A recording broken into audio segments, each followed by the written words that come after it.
It's my feel-good breakfast show. Welcome back. Yes, you are indeed live with your Feel Good Breakfast Show. How good is Novak Djokovic feeling this morning? I would imagine pretty good. Well, he's been back out in court. The world number one, Novak Djokovic, won his court case against the Australian government, overturning the cancellation of his visa on COVID-19 health grounds and ending his detention. So after touching down in Australia, Djokovic was obviously taken to that overnight interview with border agents, who then decided the champion had failed to present a solid medical reason for not being vaccinated, and his visa was then revoked. Well, the 34-year-old had been granted a medical exemption to play in the Australian Open despite not receiving a jab. And with us to discuss the saga, and we love a good tennis saga, is promoter, analyst and servant of the beautiful game, Bruce Davidson. Bruce, a very good morning. Great to be connecting with you, my friend. Gee, Graham, hi. Good to see you again, and also to Carl. Hi, Carl. How's it going? It's great to see you, and I can tell you what's making a proper racket is this whole thing, and I think they should have saw it coming, given the fact that the individual in the midst of all of this, his name is Novak. Novak. Yeah, interesting. So I just wanted to ask you, Bruce, just to start, I mean, what do you make of the whole situation? Is this just a case of miscommunication, or do you feel there's something else here? Well, I think, first of all, it's an absolute mess. Yeah. I think the Australian government have got themselves into really uncertain waters. It's the first time ever, I think, the Australian government, when it comes to immigration, have found themselves in such a situation, because we know how strict and by the rules they play. But there's terrible miscommunication between their national government and their provincial government, which is like their federal government and state government, and Tennis Australia, which is the custodian body of tennis in their country. And there's a lot of pressure on Prime Minister Morrison to sort this mess out. We're waiting in anticipation, and I was hoping that the news would break before I went on this interview, whether the Immigration Minister Alex Hawke had decided to allow that judgment to go ahead, or was to revoke the visa. He has the superpower as a minister to return Djokovic home. But we do know that two things that are very important for this conversation is that the Prime Minister of Serbia and Morrison, the Prime Minister of Australia, had a 45-minute telephonic discussion in the early hours of this morning.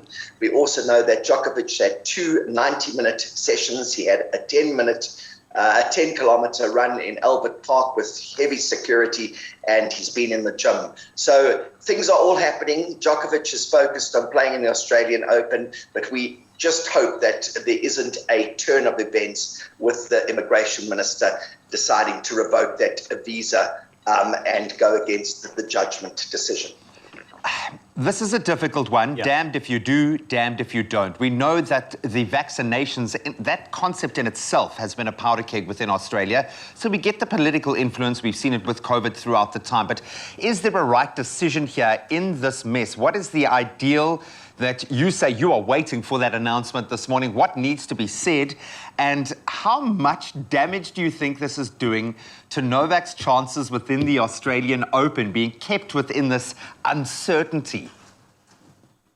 Well, I think, first of all, we must give Novak credibility for his incredible power of his mind. We've seen him in all sorts of trouble on court in matches where he's come through, where people have written him off.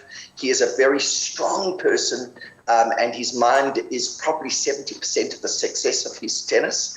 So I think he's going to now put this behind him, hope that he doesn't be deported, and he's going to focus on really going out there and proving to everybody that he is the world number one and the defending champion. On the flip side of the coin, I don't know how much support he's going to get, because we know that over 95% of Australia have been vaxxed. They're very into this vax thing. There's a lot of people whose parents and grandparents are dying in Australia, and their own parents couldn't get into Australia because they weren't vaxxed and they were turned away, etc., etc. So this is going to set a precedent, not only within Australia, but around the world. And I'm a little bit concerned, because, Graham and Carl, there's 26 players that are waiting for the final judgment. They are going to appeal because they were turned away from Australia.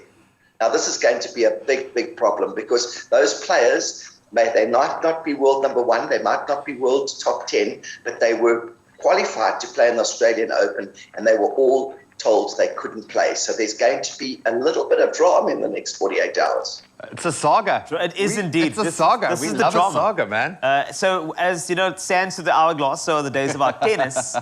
Accountability. I feel like that's what exactly what you were alluding to now with regard to what this is causing. So, is it the Australian government for issuing the visa in the first place?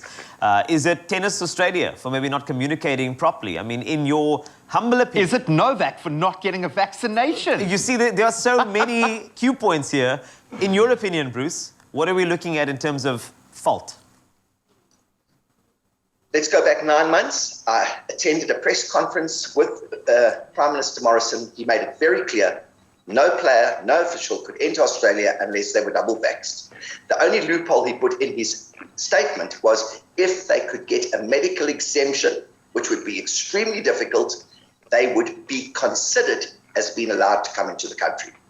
Novak Djokovic, we know his stance against being vaxxed. He won't be vaxxed. Nobody knows his actual situation, whether he's been vaxxed or not, but he's very, very vocal about not being vaxxed. He decided to go with the medical exemption. He applied to Tennis Australia. Tennis Australia decided to take all their applications and give it to two independent panels, one set up by Tennis Australia, one set up by the Victorian state government. But we must remember that Tennis Australia and the Victoria state government want this tournament to continue. It's a huge money spinner for both of them. It's a huge event for Australasia. So both of them, we must just bear that in mind. But anyway, they set up two independent medical panels, and both those independent medical panels gave Djokovic the thumbs up. So you can't blame Djokovic. He gets a thumbs up, he gets the paperwork, he gets onto the plane in Dubai, and off he goes to Melbourne. All right. Now, the problem is the federal government, which is the national government, control the border posts. They didn't communicate with their state government, the Victoria state government. In fact, Prime Minister Morrison is blaming the Premier of Victoria State for this whole mess happening. Buddy. And Bruce... now, all of a sudden, he arrives in the country at 11:30 p.m. on Wednesday evening. Nobody's awake, everybody's sleeping, and he's not allowed in the country. It was a mess. It's so the the one hand didn't know Bruce, what the hand it's was. the politicians, buddy. We're going to have to leave it there. We're going to say thank you for being the servant of the sport that you are from a South African perspective, but also for giving us a global perspective on what has been the craziest, as you put it, mess in tennis. We look forward to hopefully seeing a resolution. And I suppose from a sports fan, my heart, that we ultimately see some good tennis. Bruce, always so good to connect with you, my friend. Enjoy sinking your teeth into this gristle for a few more weeks. At least let's hope there is some kind of resolution soon enough. It's my feel-good breakfast show. Kind of like the Blazer, to be honest. Really? Hey? Yeah. Well, look, now we make a good couple. Yes. We balance each other out. I like that. that. Indeed. And in case you missed it, Graham and I were chatting to somebody very, very important to Tennis South Africa. Novak Djokovic is actually free to play in the Australian Open after a judge ordered his immediate release from an immigration detention centre. That was just yesterday. The world number one had been in the centre of all of this attention since Wednesday, having arrived in Australia with a medical exemption to play in the first Grand Slam of the year. And everybody thought, oh, it's going to be fine. He's going to play. But now that he is free to play in the tournament, what will his condition be like? And what does this mean for the broader game going forward? And with us to discuss once again is a tennis promoter and analyst and a very, very dear friend to the show and of course tennis in general, Bruce Davidson. Welcome back. It is time to skinner some more, sir. Bruce. Hi, guys. We love this. I'm struggling to wrap my head around this because we always struggle to wrap our head around Novak.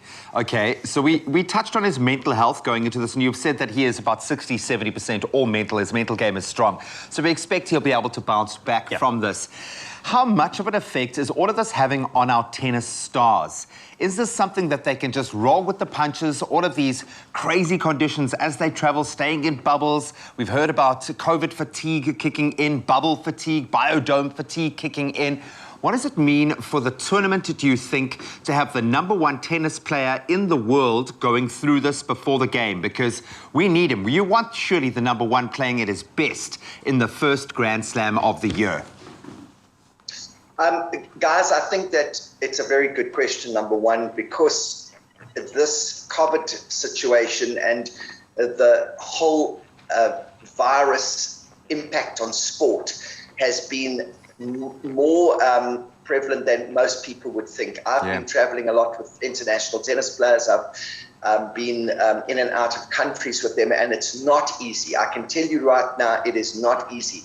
These guys travel, 32 weeks a year, different countries, different rules, different regulations, and some countries absolutely insistent on certain things being done, others rather relaxed, so there's no consistency, in my opinion. But the big thing is that the preparation is hampered because, number one, you are limited to the amount of people you can have in one training session at one time. So your training sessions aren't unlimited like they were in the past. All of a sudden you have your 1 hour or 2 hours a day. And if you're isolating in hotels, the facilities are also minimal. So you have to share them with all your colleagues. You sit in your rooms and room service is given to you. You haven't got freedom to go to restaurants. You haven't got freedom to order what you want. You've been given certain orders. And that's what Novak Djokovic wanted. He said, okay, put me in detention, but I want my own chef, right? And I want a facility where I can actually do some running and do some training. But he went into this 2-star equivalent type of hotel and honestly lived like a squatter for a couple of nights and wasn't able to do anything. And it affected his diet because he's gluten and wheat-free intolerant, so that it was very, very difficult for him. But it is very difficult for the tours. And a little story, for instance, is when our South African players had to go to Australia, we didn't know how to get them to Australia. And the one loophole we had was Zanzibar. So Lloyd Harris, at a huge cost, took his team to Zanzibar for a 10-day beach holiday type thing, but trained over there to be able to get into Australia direct. Jeff Coetzee, Raven Klaasen decided not to go to that route because we're talking about mega bucks. Yeah. The Zanzibar government decided to lift the prices. And guess what? He left Lloyd Harris feeling good, arrived in Dubai, and guess what? He tested positive on arrival. Can you believe it? He went this unbelievable route, did the perfect thing, went to Zanzibar, and then boom, on arrival in Dubai, where he's got a base, he tested positive. That's why he didn't play last week, but I see he's on court right now and he's up against the Korean Woon, but at least he's in Australia. But you see, this is how bizarre this whole thing is. Wow. And that exercise cost him 300,000 Rand easy. No, for sure, man. And it's the mental taxation. Having gone through that to some degree myself over the last couple of months, honestly, nothing has been more taxing than the uncertainty of it all. And now we look at the situation as a certain benchmark. A lot of people are going to be looking to this and saying, you know what, I've been treated in a certain way. Yeah. Novak seems to have avoided that sort of treatment. Has this set a precedent for individuals in the same situation going forward, not only in the tennis code? Well, this is a problem because remember, we already had a Czech player who had arrived in Australia, was allowed in, played a few matches, and she was returned back to the Czech Republic. This is just around when Djokovic arrived in Australia. And as I said to you earlier in our interview this morning, there are 26 players whose visas were revoked. They want to play in the Australian Open. That's their living. Yeah. Now, all of a sudden, those have to be reviewed. And that's why this is a mess. The government has to sort itself out. And Morrison, the Prime Minister, has to now be firm, has to call in his immigration minister, and they've got to now make quick decisions because we are a week away from the first Grand Slam of the year, which is the fourth majors, one of the 4 majors of the year. It's unbelievable what is going on down under. Oh, buddy, I wish we could sit and chew on this gristle, as I called it earlier, for a few more hours. It is going to be really interesting. I will stop there to see where this all takes us at the moment, what this has done to Novak's reputation moving forward. Yeah. He has been, for the longest time, the player we love to hate, but of course, the player that I think has garnered so much respect because of the level of tennis that he plays. And I think it's worth noting that we don't know his personal circumstances or his personal health status before we make any kind of snap judgments here. But one thing or another, we love a little drama. Oh, yes, we do. And we love a little drama attached to the first major Grand Slam of the year. Bruce, thanks so much for giving us a front row seat, my friend. Hopefully you'll get to enjoy the tennis after all of this craziness. Buddy, always so good to see you. Good. Thank you so much, Graham. Thanks, Carl. Bruce is such an ace, and I can guarantee you there is more of a racket coming up when it comes to beautiful rackets. We're talking about music coming up. We've got so much for you, so stay right there, get comfy. It's your Feel Good Breakfast Show.